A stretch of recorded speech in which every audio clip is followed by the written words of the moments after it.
Contenedores, un nombre seguramente extraño para un proyecto que tiene como motivo materiales para promover el aprendizaje social de la cultura científica. Está inspirado, de todas formas, en otro ámbito que tiene que ver también con la cultura, que son los propios contenedores como espacios donde se albergan distintas obras, de arte o no de arte. Es decir, los museos tradicionales antes tenían una clasificación temática muy nítida y sus contenidos no solían variar. Cada vez más los centros culturales son lugares polivalentes donde aquello que se exhibe va variando y donde la participación del público es cada vez mayor. Algo similar queremos hacer con nuestro proyecto Contenedores. Un proyecto que se llama así precisamente porque quiere organizar contenidos curriculares, educativos, de un modo distinto a lo que ha sido habitual en los libros de texto. El proyecto Contenedores está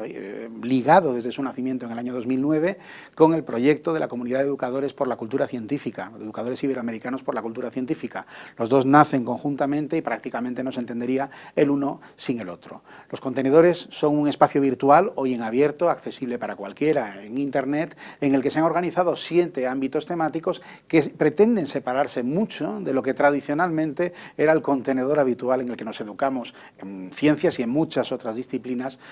los que tenemos ya una cierta edad. Son los libros de texto. La verdad es que los libros de texto, este que se aparece ahí en la imagen, es relativamente reciente y probablemente tenga una ilustración más elegante, más moderna de la que yo pude tener en los libros de texto, este es de física y química, donde estudié física y química cuando era adolescente, pero lo cierto es que sus contenidos, la manera en que estructura la información, es muy similar a los libros de texto que existían hace varias décadas. Pueden haber aumentado los contenidos por un proceso casi de sedimentación curricular, de modo que cualquier modernización epistémica aparece también en el ámbito educativo, incluso metodológica, pero básicamente el artefacto libro de texto tiene una manera de ser usado, una manera de ordenar la información que tiene muy poca flexibilidad o tiene mucha menos flexibilidad de la que pretendemos dar a los materiales, a los múltiples materiales del proyecto Contenedores. Todos ellos parten siempre del mismo referente, de referentes periodísticos, de documentos que están tomados de los medios de comunicación impresos del ámbito iberoamericano, de España y de otros países de Latinoamérica. Son documentos periodísticos que, como se puede ver en las imágenes, tienen una elegancia formal, un interés en sus títulos, en los asuntos que plantean, que desde luego necesariamente atraen la mirada del lector. Y eso los diferencia notablemente como referente de trabajo de lo que es la manera en que se organiza la información en el libro de texto, que obviamente está pensada para ser estudiada, aprendida, comprendida, incluso memorizada a veces, y respondida en un examen, algo que nunca sucede en el caso del documento periodístico. Ningún lector de periódico tiene otro examen posterior a la lectura que el de su propia conciencia y el interés que ha despertado en él aquello que ha decidido leer. Y eso es un aspecto muy positivo, porque el escritor, el autor de un reportaje periodístico, de un documento periodístico, tiene que contar con que tiene que despertar el interés del lector, cosa que no siempre está ocurriendo cuando lo que se está organizando es material para un libro de texto.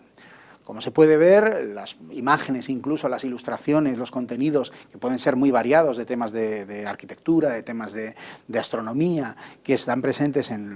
los medios de comunicación de nuestra región, que además han mejorado de manera sustancial en las últimas 2 décadas, en la última década particularmente, son por tanto una posibilidad de explotar de una manera interesante material didáctico que nos permite tener una batería enorme. En este caso hay ya más de 420 materiales didácticos basados cada uno de ellos en documentos periodísticos en nuestro proyecto Contenedores. Algunas de las características de los textos periodísticos que los hacen particularmente interesantes para su uso educativo es, ya lo señalaba antes, que tienen que ser necesariamente claros e interesantes para el espectador. Eso es una ventaja fundamental. El periodista no puede dejar de ser claro e interesante para el lector. En este sentido, ese material tenemos una cierta garantía de que la manera en que está presentado está pensado siempre para que desde el comienzo hasta el final atraiga al espectador, a la persona que se va a acercar a él. Tiene que ser limitados en su extensión, no tiene por qué serlo un capítulo de un libro de texto, pero un reportaje periodístico nunca puede ser demasiado largo. También tiene que ser relevante aquí y ahora, o bien tratar temas de actualidad, o si no son de actualidad, lo haga de modo que nos resulte relevante para un público actual, para cualquier público del presente.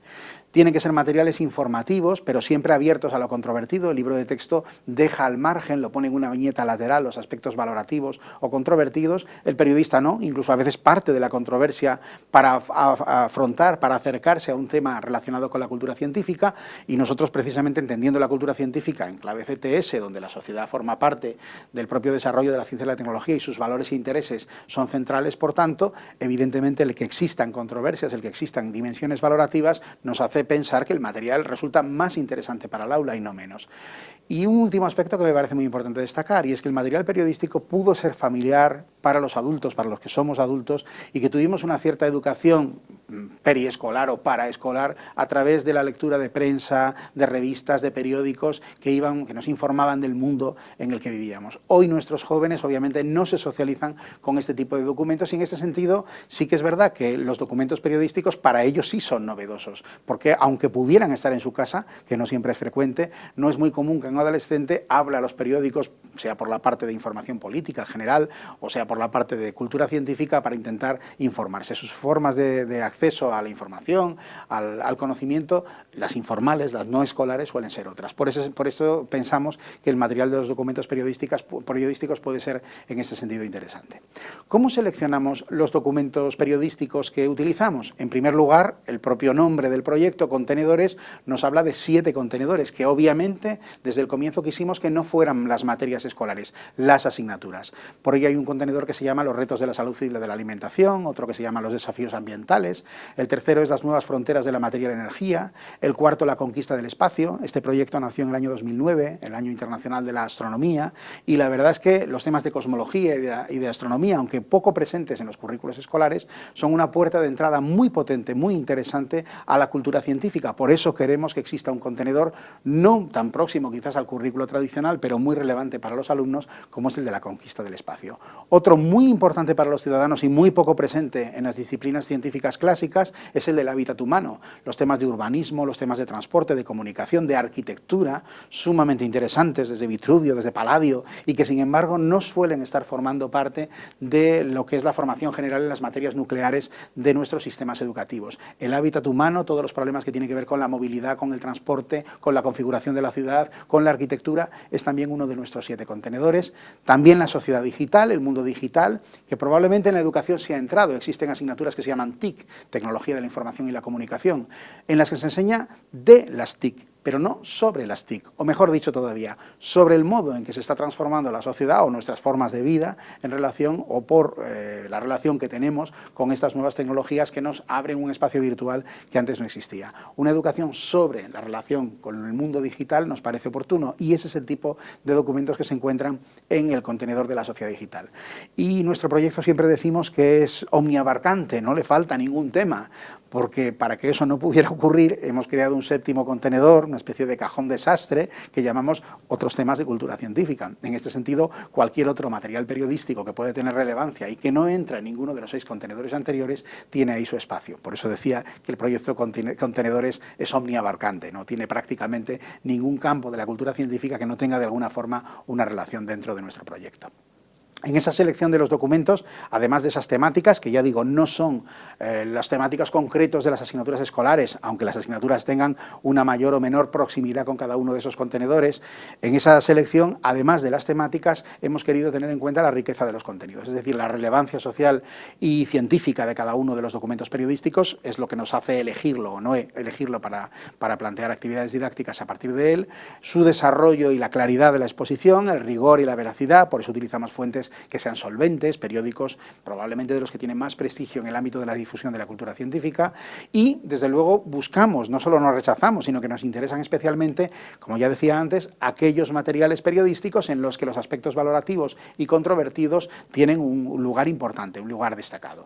El diseño de las actividades, porque digamos que el material es muy sencillo formalmente, puede ser utilizado en prácticamente cualquier lugar que pueda disponer de un acceso mínimo por el que descargar un PDF que pueda ser impreso, y al final el material en conjunto son 8 o 10 folios que contienen el documento periodístico y una serie de actividades de las que voy a hablar ahora. Esas actividades promueven, muchas de ellas, investigaciones conceptuales. Pueden parecer más clásicas en cierto modo, son búsquedas de información, son aspectos que están en el documento periodístico o que el documento periodístico sirve de disparador para poder encontrar más información en relación con ese tema. Pero también se promueven muchas investigaciones empíricas, encuestas, entrevistas, reportajes, aspectos donde la realidad es pulsada por el alumno alumno a partir del disparador que plantea la actividad. De hecho, muchos de los materiales contienen encuestas que los alumnos pasarán en su entorno, con lo que se pueden iniciar también a una investigación científica muy importante, que es la investigación social sobre, por ejemplo, los temas de percepción en relación con los distintos ámbitos de los que estemos hablando, sea medio ambiente, sea salud o cualquiera de los que señalamos en el proyecto Contenedores.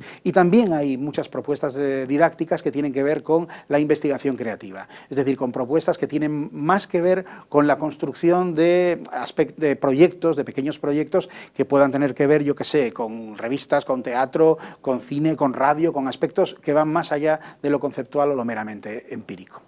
En cuanto a sus énfasis metodológicos, todos nuestros materiales apuestan muy fuertemente por fomentar la comprensión lectora, por eso todos ellos comparten la primera actividad. La primera actividad siempre es del mismo tipo, no es la misma, pero siempre tiene la misma naturaleza. Hay 10 frases sobre contenidos del reportaje periodístico en los que el alumno deberá marcar verdadero o falso, según si es verdadera o falsa esa frase en relación con lo que ha dicho, lo que se dice en el reportaje. Muy habitualmente, cuando se habla de esto de la comprensión lectora, hay 3 palabras que yo siempre considero muy dañinas en relación con la lectura, y son las palabras resume el texto. Estas 3 palabras, tan fáciles de pronunciar por un profesor o de poner por escrito en una tarea escolar, son una verdadera tortura y una anestesia para los estudiantes en relación con la lectura y con los textos. Es muy fácil pedir que alguien resuma un texto, no es tan fácil hacerlo, ni siempre es tan deseable. En este sentido, esta idea de relacionarnos con la comprensión lectora a través de algo que es mucho más fácil para el alumno y a la vez polémico y detector de los matices, porque muchas de las frases de esas 10 que se van colocando a veces son verdaderas o falsas por pequeños matices lingüísticos o por pequeños datos que de alguna forma no son como exactamente aparece en el reportaje periodístico, hace que sea muy fácil para el alumno intentar rellenar, marcar con una cruz si es verdadera o falsa, muy fácil compartirlo en el aula y discutir sobre qué aspectos llevan a una interpretación u otra de esa lectura, sin que para el alumno sea tan difícil como la tradicional tarea de resume el texto, sintetícela o haz un esquema de él, que siempre son tareas muy tediosas que más que acercarnos a la lectura nos distancian de ella o nos hacen considerarla como una mera tarea escolar. En cuanto a los énfasis metodológicos, además, apostamos siempre por actividades que intenten promover lo dialógico en el espacio del aula y también fuera de ella, que sean cooperativas, que tengan cierto impacto comunitario, en primer lugar en la propia institución educativa, pero también muchas veces más allá de ella, en la familia, en la propia barrio, en la comunidad en la que los alumnos viven. Como he dicho más de una vez ya, las controversias valorativas y la educación para la participación son centrales en este proyecto, por eso muchas de las actividades van dirigidas precisamente a reflexionar sobre ellas. No son todos, pero la mayoría, quizás más del 60% de los materiales, de los 400 materiales, 420 o más que ya están en marcha, pues contienen siempre lo que llamamos una quiniela. Son 10 frases en las que aparece un 1x2, a favor, en duda o en contra. Son frases no como las de la actividad 1, que eran informativas sobre lo que contiene o no el reportaje. Estas frases son valorativas, son de opinión, son muy polémicas, y el alumno marcará su posición en relación con cada una de ellas. Y en ese sentido, esas frases también abren debates, Solamente seleccionar algunas de ellas, ver cuáles han sido en el aula las más disputadas, las más controvertidas por los alumnos, inicia un debate sobre la temática que motiva ese reportaje periodístico y esta actividad que desarrollamos en el aula, que entendemos que es muy fértil para esta educación, para la participación que queremos plantear. Solo por presentar muy rápidamente, tranquilidad, no van a ser los 420, llevaría muchos días, horas, años explicarlos, algunos de los materiales, muy rápidamente. Ahí aparece, pues bueno, uno del contenedor 1, ya lo decía, los retos de la salud y la alimentación. Usted no está sano, está preenfermo, es un reportaje sobre, bueno, los indicadores que tienen que ver con la catalogación de enfermedad o no. A los alumnos se les propone, además de esa actividad 1 de siempre, de la lectura del texto, en este caso que hagan una investigación empírica sobre el estado de la percepción de la salud y también del cuidado de la salud que tienen sus familiares. Es decir, con qué frecuencia se toma la tensión, con qué frecuencia van a hacer análisis de sangre, etcétera. Y se hace una especie de pequeña auditoría familiar que pensamos que no solamente es interesante para que los alumnos tomen conciencia sobre esa idea de la enfermedad, especialmente lo que son las enfermedades silenciosas, las que no dan la cara, las que no presentan síntomas, sino también para participar en la mejora de la calidad de la salud de los entornos familiares en los que los alumnos viven. Como veis, el material es muy simple, son apenas unas hojas en unos PDFs muy fáciles de imprimir, no tiene ninguna sofisticación formal. En los desafíos ambientales, bueno, ya digo, hay como unos 60 materiales, 60 y tantos de cada uno de los contenedores. Este, por ejemplo, pues parte de un reportaje que se hizo sobre la exposición de Sebastião Salgado, el fotógrafo brasilero del proyecto Génesis, hermosísimo proyecto que circuló por muchas ciudades del mundo, entre otras allá en España estuvo en varias de ellas, y a los alumnos se les propone que preparen una exposición en su propio contexto, primero analizando el proyecto Génesis de Sebastião Salgado y después planteando su propia mirada sobre la naturaleza a partir de una exposición de este tipo. El tercer contenedor, las nuevas fronteras de la materia y la energía, pues bueno, en el año 2012 hubo evidencia empírica del bosón de Higgs, se había planteado teóricamente su existencia, y ahí es verdad que era julio, que era verano en España, y probablemente explique que los periódicos tuvieran más espacio para ello, pero ocurrió una cosa verdaderamente sorprendente. El periódico El País de España dedicó 6 páginas íntegras a esta novedad, a esta noticia. Verdaderamente parece un sueño para alguien que piense en la cultura científica, en cómo deberían recogerla los medios. Ocurrió realmente. Y en este caso la propuesta que se hace a los alumnos en gran medida no es solamente sobre el bosón de Higgs, sobre la novedad que esto supone,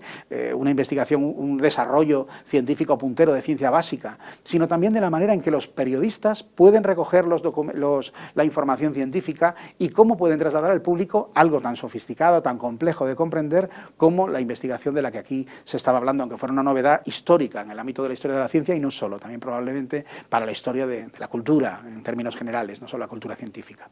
La conquista del espacio, antes señalaba un contenedor muy relevante, y ahí vemos un artículo de José Antonio López Cerezo sobre la expulsión. Yo creo que todos nos sentimos deprimidos cuando la Sociedad Internacional de Astronomía decretó que Plutón, el pobre, ya no era un planeta, y ya no eran 9, sino que daba 6. Nunca se nos olvidaba Plutón, esa manera en que cerraba la serie que a veces nos costaba memorizar, era bien hermosa. Y bueno, él habla en ese artículo sobre precisamente los criterios que utilizan las comunidades científicas para decretar, para decidir qué aspecto puede ser considerado como válido en esa comunidad. No olvidemos que, aunque esto probablemente entrañe pocas controversias, aunque sí algunas sentimentales, como la expulsión de Plutón de la galería de nuestros planetas, sí que es verdad que otras comunidades científicas, como por ejemplo la de psiquiatría, no hace tanto, en Estados Unidos, hace pocas décadas, incluía la homosexualidad dentro de las enfermedades mentales. Por tanto, los criterios de demarcación que permiten saber qué es verdad científica y qué no lo es, están sometidos a aspectos que tienen que ver con valores y también con la manera en que las propias comunidades científicas gestionan su construcción del conocimiento. El caso de este caso de la astronomía, en ese sentido, muy sencillo y muy relevante. En el hábitat humano, pues aquí estamos hablando de un documento sobre arquitectura iberoamericana que nos sirve de base para que los alumnos hagan otra investigación empírica, en este caso sobre su percepción sobre el ambiente arquitectónico en el que viven en su casa. En este caso se plantea una encuesta en la que ellos van mostrando cuál es la percepción que tienen sobre los espacios en que viven, y algo todavía más importante, y es pensar cómo podría ser la forma en que vivieran en su hogar, es decir, qué configuración podría tener la casa deseable. No olvidemos que probablemente la vivienda, para las personas que la compran, sea la inversión más grande de toda su vida, y no siempre es la inversión más meditada, ni tampoco la inversión en la que han tenido más capacidad para tomar decisiones. Muchas veces muchas de esas decisiones ya han llegado por los expertos que, sean arquitectos, sean técnicos, ya las han decidido por el propio usuario, de la cocina, de la disposición de las habitaciones, etc. En este sentido, una reflexión empírica sobre la arquitectura es la que se plantea en este material. La sociedad digital, ahí tenemos un ejemplo, por ejemplo, de lo que es Facebook, y una escritora que reflexiona sobre la hipernesia, ¿no? Una enfermedad que podría consistir en que no olvidáramos todo. Ella dice que es muy importante olvidar, que hacemos nuestra vida olvidando, no solo recordando, sino también olvidando. Sería imposible, aquello de Funes, el memorioso de Borges, ¿no? Recordar absolutamente todas las experiencias que hemos vivido. Estaríamos ahogados en el pasado, que de alguna forma no se selecciona, no construye nuestra identidad, que no solo es memoria, fundamentalmente es memoria, pero también es la desmemoria que nos permite tener memoria, tener recuerdos. Ella se plantea que Facebook, en cierto modo, pues no deja de ser una hipernesia, es decir, una herramienta para que todos los recuerdos del pasado rebroten, surjan en el presente. Es más, dejamos una huella mucho mayor de la que a veces creemos a través de espacios de interacción social, como puede ser Facebook, entre muchos otros en el mundo en el que vivimos. Antes señalaba esta idea de la educación sobre la sociedad digital y no solo en las tecnologías de la información y la comunicación. Parece relevante artículos, reflexiones de este tipo que promuevan actividades. Ya no me voy a detener, obviamente, en señalar cada una de ellas, además todas están accesibles. O por poner un ejemplo de este cajón desastre, de este último contenedor de otros temas de cultura científica, pues ahí vemos la huella de un ser humano en una pared prehistórica, ¿no? Siempre tendemos a imaginar, los libros de texto así nos lo muestran, que hay una serie de hombres soplando, pintando sobre esas manos y dejando su huella. ¿Hombres? ¿Por qué hombres? Ese artículo señala que de alguna configuración de los dedos podría suponerse que muchos de los pintores de esas manos en las cuevas europeas eran niños y también, sobre todo, mujeres, lo que de alguna forma desmonta la manera en que miramos al pasado y hace que nuestros prejuicios del presente, todavía sexistas, estén mostrándonos una cierta manera de entender cómo debió ser naturalmente o de forma original, prístina casi, el origen de la actividad humana. Y en ese sentido la mirada de género también está presente en muchos de los materiales, como por ejemplo en este. He hablado solo de 7, de una forma muy resumida, no olvidemos, son más de 420, 430 los materiales que en este momento ya están en abierto en el espacio de contenedores, un espacio, ya digo, endógeno de la región, todos los materiales son iberoamericanos, son de medios de comunicación iberoamericanos, todos ellos, todas las actividades didácticas también han estado hechas desde nuestro propio contexto lingüístico. Bien es verdad que también hay muchos materiales en portugués, cuando digo iberoamericano incluimos obviamente también Portugal y Brasil, y eso hace que algunos de los materiales, son pocos, es una minoría, pero algunos de ellos estén presentando no solo temas que afectan más a Brasil que a otros países, sino también que estén en portugués. Bueno, el acceso es muy fácil, por ejemplo, desde esa dirección de recorrido electrónico, y bueno, espero que el proyecto resulte tan interesante para sus potenciales usuarios, que son los docentes y los alumnos, que muchos miles de ellos, yo diría que ya cientos de miles, los han utilizado en estos años en muchos países de la región, como ha sido también muy gratificante para quienes hemos podido contribuir, participar en llevarlo adelante. Muchas gracias.